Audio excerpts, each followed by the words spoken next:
Salah satu komoditas yang harganya merangkak jelang Lebaran tiap tahunnya adalah daging sapi. Penyebabnya karena meningkatnya konsumsi masyarakat memasuki hari raya. Namun jelang Lebaran kali ini pemerintah pun menggelontorkan daging beku impor. Daging-daging yang berasal dari Australia dan Selandia Baru ini dimunculkan untuk menstabilkan harga daging di pasaran. Daging ini dijual mulai harga Rp78.000 per kilogram. Lebih murah dari harga daging sapi lokal yang berkisar antara Rp120 hingga Rp150.000 per kilogram. Namun upaya pemerintah belum optimal. Rupanya harga daging tetap melonjak. Halo Pak, permisi. Ini daging lokal kan ya Pak?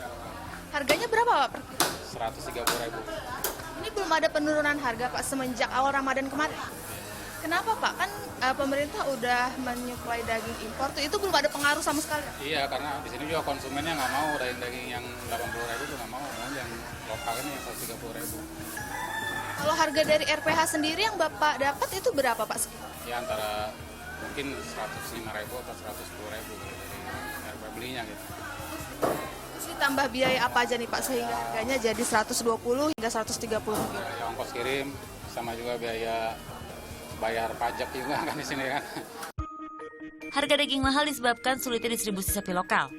Saat ini sapi hidup dihargai Rp43.000 per kilogram dan akan meningkat 2 kali lipat setelah menjadi karkas. Belum lagi biaya-biaya tambahan seperti biaya potong serta biaya ongkos ke pasar.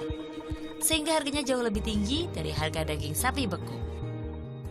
Ada ketidakefisienan peternakan kita dibanding peternakan dari negara tetangga.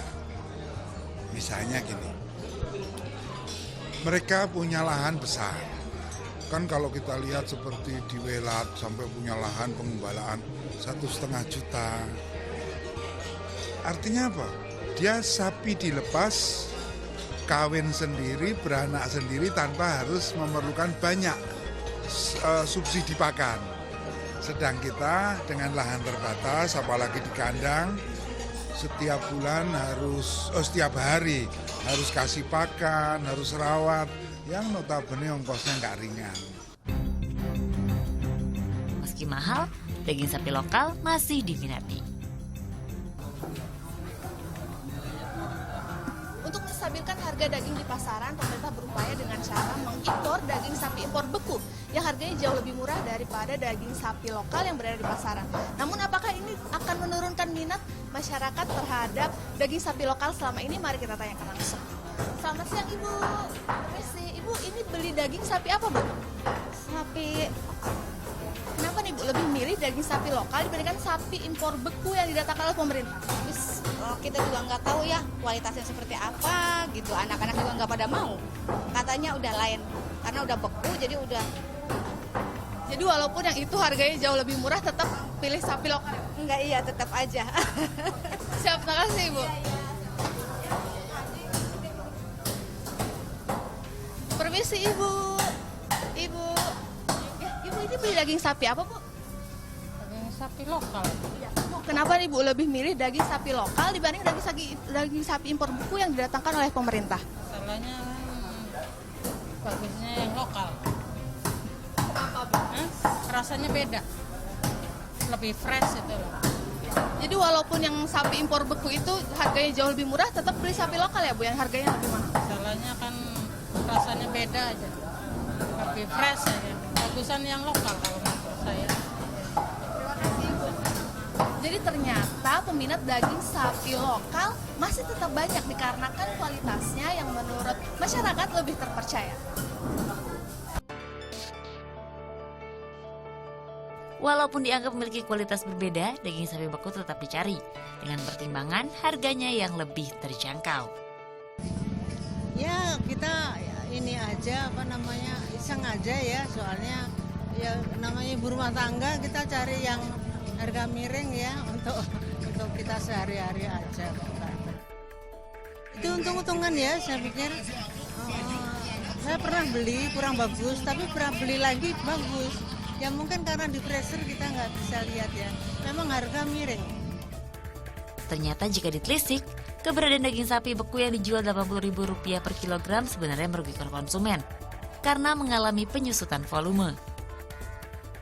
Sebenarnya daging sapi impor beku itu dibilang murah ya tidak murah, karena sebenarnya kandungan airnya cukup tinggi, minimal sampai 20% dari total daging. Jadi kalau airnya sudah dihilangkan itu beratnya akan menyusut menjadi sekitar 8 ons.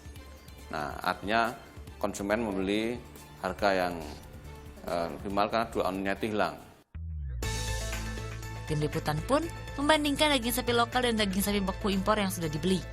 Setelah disimpan di dalam suhu kamar dan ditimbang kembali, ternyata daging sapi impor mengalami penyusutan sebesar 40 gram.